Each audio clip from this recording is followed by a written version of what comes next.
네, 국내 코로나19 3차 유행이 본격화한 지 3개월이 지났습니다만 확산세는 아직도 확실히 꺾이진 않고 있습니다. 오늘부터 사회적 거리 두기 단계가 한 단계 완화되면서 재확산 우려도 나오고 있습니다. 또 잠시 뒤엔 백신 접종에 대한 세부 시행 계획이 공개되는데요. 자세한 소식은 전문가와 짚어보겠습니다. 이형민 세브란스병원 진단검사의학과 교수와 함께합니다. 어서 오세요. 네, 저희 2시 한 10분 이후가 될 것 같습니다. 아마도 오늘 그 백신 세부 접종 계획 발표에서는 세부적으로 어떻게 시행할 것인가 이것도 중요하겠습니다만 아스트라제네카 백신의 고령층 접종 여부에 대한 판단, 이게 가장 관건이 되겠죠. 어떻게 좀 전망을 하십니까, 교수님? 예, 맞습니다. 지금 세부적인 그 접종 계획도 이제 일부 나오겠지만 말씀 주셨던 것처럼 제일 아마 쟁점이 될 내용은 65세 이상에 대한 아스트라제네카 백신의 접종 허용 여부가 될 것 같습니다. 그 아스트라제네카 백신에 대해서는 그동안 이제 여러 가지 얘기가 있었는데요. 이 백신의 안정성에 대해서는 이제 더 이상 아마 이견은 없을 것 같습니다. 이미 영국에서도 대규모로 접종을 하고 있고 그간의 임상시험에서도 큰 문제는 없었거든요. 근데 이제 문제는 효능 부분인데 이 아스트라제네카 백신 같은 경우에는 우리가 임상시험, 이상시험을 할 때까지만 하더라도 큰 문제가 없었습니다. 임상, 이상시험에서 고령층에 대한 접종을 했더니 그 당시 임상, 이상시험은 560명을 대상으로 이루어졌고 그중에 240명이 고령층 또는 고위험군에 해당이 됐거든요. 근데 이 사람들에게서 전부 다 그 항체가 형성이 됨으로써 고령층에 대해서 문제가 없을 거다라고 생각을 했는데 문제는 임상 3상을 수행을 하면서 임상 3상에서 포함된 고령층의 숫자가 너무 적어서 그 효능을 우리가 알기 어렵다는 데 있습니다. 그래서 이게 효능이 없다라는 게 아니라 우리가 이 아스트라제네카 백신이 실제로 접종을 했을 때 환자를 예방하는데 또는 중환자를 예방하는데 어느 정도 효과가 있는지를 볼 수 있는 그 대상 숫자 자체가 굉장히 적었거든요. 그래서 어느 정도로 적었냐면은 임상 3상에서 70세 이상의 그 70세 이상의 환자들 중에 아스트라제네카 백신을 접종받은 사람이 다 450명밖에 안 됩니다. 그러다 보니까 우리가 이제 이 백신의 효능을 정확하게 알기 어려운 측면들이 좀 있었거든요. 그래서 이제 여기에 대한 지금 효과를 우리가 알지 못하니까 지금 유보하자. 라는 얘기가 나오고 있는 거고요. 근데 이제 이게 만약에 그 뒤에 우리가 좋은 데이터가 나와서 65세 이상의 고령군에게도 접종이 허용된다라면 이제 문제가 없을 것 같은데 문제는 이게 실제 임상 데이터가 3상 데이터는 2상 데이터랑 좀 달라서 65세 이상에게 효능이 그렇게 많지 않았다. 라는 데이터가 나오게 되면 그때는 이제 우리가 아스트라제네카 백신을 굉장히 많이 확보를 해서 접종하려고 했었는데 이 백신의 접종 계획이나 이런 것들을 바꿔야 될 그럴 부분도 있을 것 같습니다. 왜냐하면은 이 지금 백신의 효능에 대한 부분들 중에서 지금 제일 중요하게 생각되는 부분들이 우리가 고령층에 대한 보호 여부거든요. 근데 지금 아스트라제네카 백신이 만약에 진짜 고령층에 대한 보호 효과가 적다면 코로나19에 대해서 가장 큰 피해를 보는 고령층에 대한 백신 프로그램을 조금 바꿔야 될 수도 있거든요. 그럴 때는 만약에 필요하다면 고령층에 대해서 화이자나 모더나의 백신을 접종할 수 있는 그런 계획도 우리가 한번 좀 고려를 해봐야 될 것 같습니다. 네, 백신과 관련된 이야기는 잠시 뒤 발표를 듣고 조금 더 자세하게 나눠보고요. 오늘부터 사회적 거리두기 단계가 한 단계씩 낮아진 상황인데 구체적으로 어떤 게 바뀌었습니까? 일단 수도권은 이제 2단계로 조정이 됐고요. 그다음에 비수도권은 1.5단계로 적용이 됐습니다. 그래서 일단 유지되는 부분은 5인 이상 사적 모임 금지는 계속 유지가 됐고요. 그 외에 나머지 사항들은 전부 다 완화가 되는데요. 그중에 우리가 이제 가장 크게 볼 수 있는 거는 수도권 같은 경우에 유흥시설 5종과 홀덤펍 같은 이러한 업종들까지도 전부 다 영업이 다 재개가 됐습니다. 단 이 영업 시간은 22시까지만 영업을 할 수가 있고 22시부터 05시까지는 영업을 할 수가 없습니다. 그래서 그게 굉장히 이제 중요한 점이 되겠고요. 그다음에 비수도권 같은 경우에는 역시 마찬가지로 이런 유흥업소들까지 포함을 해서 전부 다 영업이 진행되는 건 똑같은데 한 가지 더 완화되는 점이 유흥시설 5종과 방문 판매를 제외한 업종들의 영업시간 제한이 없어졌습니다. 그러니까 밤에도 이제 영업이 가능하게 된 부분들이 있거든요. 근데 유흥시설 5종하고 방문 판매는 워낙 그동안 위험성이 높은 걸로 우리가 생각이 됐었기 때문에 이 업종들에 대해서는 수도권과 마찬가지로 야간 영업은 금지된다는 측면이 특징이라고 볼 수 있습니다. 네, 우리 정부가 가장 이제 크게 이제 기대하고 있는 부분은 이렇게 어느 정도의 완화를 하면 자율 방역을 해달라. 그러니까 자율적으로 어떤 뭐 영업을 하시는 우리 사업자분들도 또 이제 오시는 손님이나 국민 여러분들께서 자율적으로 이 방역 수칙을 잘 지켜달라는 어떤 믿음과 기대 아래 이제 이게 결정이 된 거잖아요. 근데 그럼에도 불구하고 좀 우려가 있는 것 같습니다. 아직 백신 접종 전이고 변이 바이러스에 대한 우려도 있는 상황에서 이렇게 어떤 완화를 하고 나서 만약에 또 이게 코로나 확산세가 더 커지면 어떻게 해야 되냐 우려에 대해서 어떤 좀 말씀 주시겠습니까? 그 부분은 여전히 지금 남아있는 위협인데요. 지금 현재 이 코로나19에 대한 여러 가지 대응들 중에서 저희가 사회적 거리 두기가 가장 강력한 효과를 발휘하는 것들 중에 하나거든요. 물론 이제 거기에 뭐 대규모 진단 검사라든가 여러 가지가 조금 더 효과를 보여주겠지만 일단 예방 측면에 있어서 우리가 할 수 있는 가장 좋은 방법인 사회적 거리 두기의 강화인데요. 근데 이거를 강하게 하면 할수록 분명히 경제적인 어떤 손해를 많이 보게 되고 피해 계층이 많아지기 때문에 이거를 적절하게 조절하는 거는 필요합니다. 근데 문제는 이게 지금 사회적 거리 두기를 각각의 어떤 환자 발생 시점에 맞게끔 잘 적용을 하느냐가 문제가 되는데 우리가 이미 사회적 거리 두기 완화가 대형 감염으로 연결된 경우는 11월 달에 한번 경험을 했습니다. 네. 3차 대유행 같은 경우는 계절적 요인도 굉장히 컸지만 분명히 사회적 거리 두기의 섣부른 완화도 영향이 저는 있었다고 생각을 하거든요. 그런데 3차 대유행 때 그 당시에 그 코로나19 확진자가 발생했던 그 추세가 하루에 대략 한 100명 정도 수준이었거든요. 그런데 지금은 하루에 지금 한 300에서 500명 정도의 환자가 발생을 하고 있습니다. 근데 여기에서 이런 지금 시점에서 사회적 거리 두기를 너무 완화를 해버리게 되면 분명히 바로 확산세로 연결이 될 수도 있거든요. 지금의 코로나19 확진자의 추세는 결코 감소하고 있는 추세가 아니거든요. 네네네. 예. 역시나 65세 이상 접종과 관련해서는 뭐 교수님께서 앞서서 설명해 주신 대로 어떤 고령층에 대한 샘플이 너무 적고 유럽에서도 우려한 바 그대로 이게 혹시나 이제 그 차후에 이루어질 집단 면역 형성에 그러니까 백신을 어쨌든 확보를 했으면 국민들이 신뢰하고 맞아야 되는데 이게 계속 논란이 되다 보면 접종률이 떨어질 우려가 있다. 이제 이게 가장 결정적인 이유라고 당국에서 판단했다고 봐도 되겠습니까? 네, 맞습니다. 이제 그게 제일 큰 이유라고 생각이 되고요. 지속적으로 반복해서 나왔지만 면역 원성, 즉 이 백신을 주었을 때 생기는 항체의 여부와 그다음에 이 백신에 의해서 코로나19에 대한 그 면역력이 기억되는지의 여부는 이미 실험적으로 어느 정도 증명이 돼 있는 상황이었거든요. 근데 네. 그런 것들은 전부 다 확인이 되어 있었지만 임상 3상에 포함되어 있던 고령층의 숫자가 너무 적었기 때문에 데이터가 부족하다. 맞습니다. 통계적으로 이런 것도 입증할 수 없으니 그 데이터가 나올 때까지만 조금 더 기다려보자라고 보시면 될 것 같습니다. 네. 만 65세 이상에 대해서는 3월 말쯤에 일단 추가 임상 정보를 확인한 뒤에 확정하겠다 이렇게 밝혔는데 65세 미만만 지금 접종을 하고 그 이상의 접종이 되지 않으면 어떻게 통계적으로 유의미한 수치를 저희가 확인할 수 있겠습니까?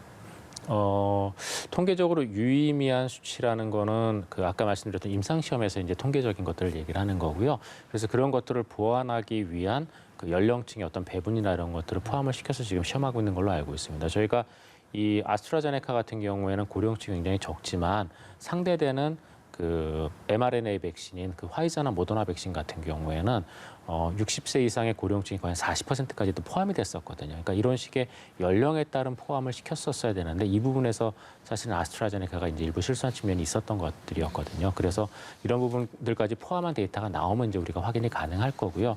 다만 이제 이렇게 백신이 지연됨에 따라서 저희가 조금 이제 염려가 되는 부분은 코로나19에 대해서 가장 큰 피해를 볼 수 있는 고령층에 대한 접종이 지연된다는 측면이거든요.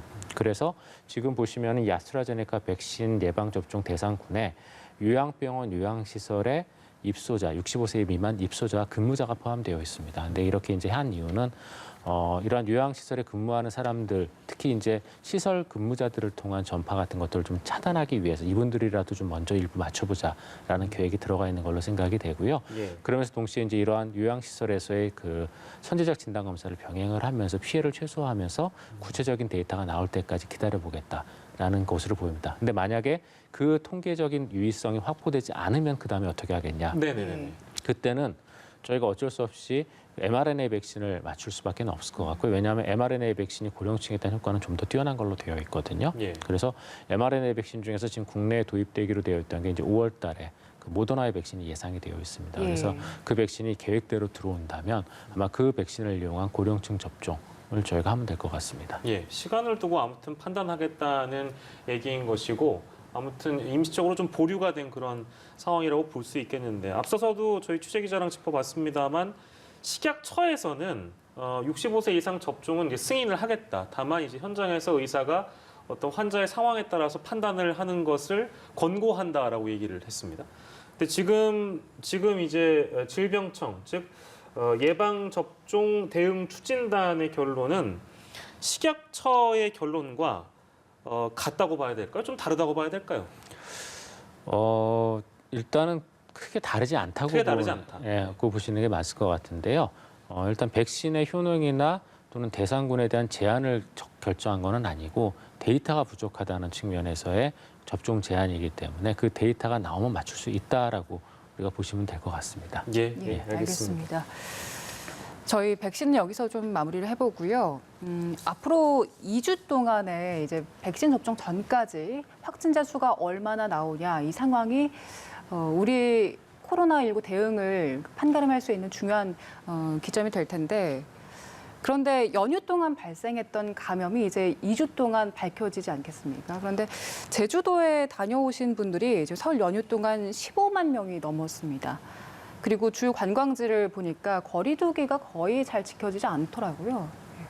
네, 맞습니다. 그런 점이 되게 이제 걱정스러운 측면들이거든요. 아까 저희가 이 질병관리청의 이제 발표 이전에도 잠깐 얘기를 하고 있었지만 지난 연휴 동안의 코로나19 발생 현황을 보시면 지난 연휴 4일 동안 코로나19 검사 건수가 그 전주의 그 일반 통상일에 비해서는 거의 한 절반 정도로 줄었거든요. 근데 그럼에도 불구하고 코로나19 확진자가 발생한 숫자는 그 전주의 동일 요일에 비해서 결코 줄지 않았습니다. 오히려 일요일 같은 경우는 더 늘었거든요. 이 얘기는 뭐냐면은 코로나19 검사 건수가 많이 줄었는데도 불구하고 확진자 숫자가 유지가 되고 있기 때문에 어느 정도 지금 그 안에서 전파가 있을 가능성이 있다는 소리거든요. 근데 그런 상황에서 지금 이런 그 제주도나 이런 시골을 방문한 그 사람들이 늘어났기 때문에 그 안에서의 전파가 사실 의심될 수밖에 없습니다. 이런 제주도나 이런 데를 갔을 때 특히 이제 다른 지역을 방문했을 때 전파의 가장 큰 문제점은 그 지역에 대한 전파도 있지만 특히 여행지나 이런 곳에서는 그 지역 안에서의 그 다른 지역 간의 어떤 전파의 연결도 우리가 의심해 볼 수가 있거든요. 그렇게 되면은 우리가 분명히 서울 경기 지역은 지금 코로나19가 많이 발생하고 있는 그런 상황이었기 때문에 이런 것들이 결국 다른 데로 굳이 그 지역을 방문하지 않더라도 전파가 될 수 있다는 측면에서 굉장히 중요하고 그다음에 감염 경로를 확인할 수 없는 감염의 또 하나의 원인이 또 되기 때문에 중요하다고 볼 수가 있습니다. 그래서 이런 측면에서 지금 이번 주 일주일 동안의 그 코로나19 발생 현황을 저희가 좀 굉장히 주의 깊게 봐야 되는데 이런 상황에서 또 코로나19에 대한 사회적 거리두기가 일부 완화된 측면들이 있기 때문에 이번 주 상황이 굉장히 중요할 것 같습니다. 예, 현재까지의 상황은 결코 감소세가 아닌 상황이다라고 아까 이제 말씀 주시다가 저희가 브리핑을 다녀온 건데요. 우려되는 지점들은 뭐 여러 가지가 있는 것 같습니다. 뭐 변이 바이러스도 물론 하나의 변수가 될 수도 있겠습니다만 방금 이제 마지막에 말씀 주신 그 경로를 파악할 수 없는 감염의 경우도 지금 4명 중에 1명꼴이라면서요. 그리고 이제 우리 경험칙상 연휴 끝난 이후에 코로나가 재확산되는 경험은 우리는 이미 많이 해봤습니다.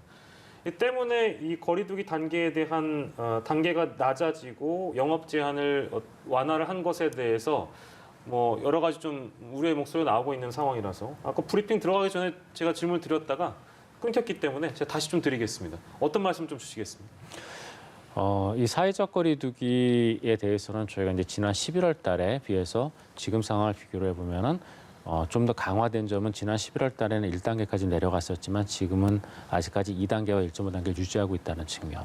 그다음에 대규모 모임을 방지할 수 있는 사적 모임에 대한 금지 조항은 여전히 남아있다는 측면에서는 저희가 조금 사회적 거리두기가 그때에 비해서는 강화됐다고 볼 수가 있지만 반면에 그 외에 그 사회적 거리두기를 준수해야 되는 여러 다중이용 시설에 대한 부분들은 일부 강화된 측면도 있지만 또 일부 여전히 위험성이 남아있는 측면들도 있거든요. 특히 이제 뭐 식당에 대한 부분은 계속 얘기가 나왔지만 여전히 크게 바뀐 점이 제가 보기에는 없는 걸로 생각이 되고 그렇기 때문에 이런 부분들의 그 위험성에 대한 부분은 저희가 좀 더 고민을 해야 되는데 근데 이 부분의 위험성이 지금 어디에 책임이 넘어갔냐 하면은 각 업체 관리하시는 분들 에게 넘어가 있습니다. 자율방역이라는 이름으로 예, 넘어가 있거든요. 근데 그럼 이 자율방역이라는 건 결국 본인의 업체를 위해서 열심히 이 방역을 해야 되는데 그렇게 할 수도 있겠지만 우리가 또 이런 코로나19의 방역이나 이런 전문적인 지식들에 대해서는 각 업체, 특히 뭐 식당을 하시거나 만약 카페를 운영하시거나 이러시는 분들도 잘 모를 수가 있거든요. 예. 그럼 거기에 대해 소홀했을 때 어떻게 할 것이냐. 그런 부분들에 대해서 저희가 아직도 보완이 필요한 거고 예. 두 번째는 아무래도 이게 또 영업을 하고 이러다 보면 바로 눈앞에 이익이나 이런 것들에 눈이 어두울 수밖에 없거든요. 그래서 방역 원칙을 제대로 지키지 못했을 경우 그런 것들에 대한 단속이라든가 제재라든가 이런 부분들도 아직은 명확하지가 않거든요. 그래서 그런 부분들에 대한 것들이 조금 더 강화가 좀 돼야 예. 그래야 제가 보기에는 자율방역이라든가 또는 사회적 거리두기의 어떤 생활화나 이런 것들이 좀 효과를 나타낼 수 있을 걸로 생각이 됩니다. 예, 이제 뭐 영업 제한이 그동안 이제 많은 어려움들을 소상공인이나 자영업자에게 드렸기 때문에 이제 그런 측면의 답답함을 저희가 이해를 못하는 것은 아닙니다만 이 자율 방역, 책임 방역을 강조한 상황에서 정부가 어느 정도의 구속력을 주지 않으면 언제든 코로나19는 재확산될 우려가 여전히 많이 남아 있다는 말씀처럼 들립니다. 네, 맞습니다. 아무튼 좀 걱정인 부분도 있고요. 이제 그런 부분들을 좀 보완할 수 있는 것은 어떤 것들이 있는가 당국에서 좀 고민이 필요한 시점인 것 같습니다. 그리고 이 주말 사이, 연휴 사이에 좀 화제가 됐던 내용이라서 이 내용 저희가 좀 짚어볼 텐데요. 20대 사망자가 발생했습니다. 20대 사망자인데요. 부산시의 한 병원에 입원해 있다가 확진 판정을 받고 확진된 지 불과 하루 만에 이제 돌아가셨는데 이 원인을 뭐라고 좀 봐야 될까요, 교수님? 굉장히 안타까운 사례인데요. 국내 첫 20대 사망자입니다. 저희가 이제 그동안 30대 같은 경우는 6분이 사망을 하셔서 0.06%의 치명률을 나타냈거든요. 근데 이제 20대 이하에서는 그동안 사망자가 없었다가 처음으로 돌아가신 분이 나왔습니다. 근데 이분 같은 경우는 건강한 분이 이제 확진되고 하루 만에 돌아가신 건 아니고요. 예. 워낙에 그 뇌출혈로 1년 동안 입원을 하고 계시다가 그 해당 의료기관이 코로나19 그 집단 감염이 발생을 하면서 아마 이분도 이러한 집단 감염의 한 형태로 감염된 걸로 생각이 됩니다. 그래서 결국 돌아가신 거는 급성 폐렴으로 돌아가셨기 때문에 코로나19로 인한 사망은 맞는 걸로 보이는데 이분이 건강하셨던 분은 아니고 기저질환이 일부 있었던 걸로 생각을 해야 된다는 측면에서 고위험군에 해당된다고 볼 수 있을 것 같습니다. 예, 알겠습니다. 이 내용까지 저희가 들어보도록 하겠습니다. 코로나19 이야기 해봤는데요. 오늘 이영민 세브란스 병원 진단검사의학과 교수와 함께 코로나19 상황 짚어봤습니다. 교수님 고맙습니다. 네.